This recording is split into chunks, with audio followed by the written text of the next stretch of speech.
pull the starter off a 6.1 Jeep Grand Cherokee Hemi.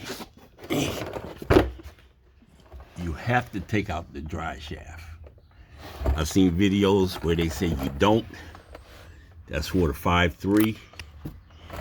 But on the 6.1, you definitely have to take out the drive shaft to get it out.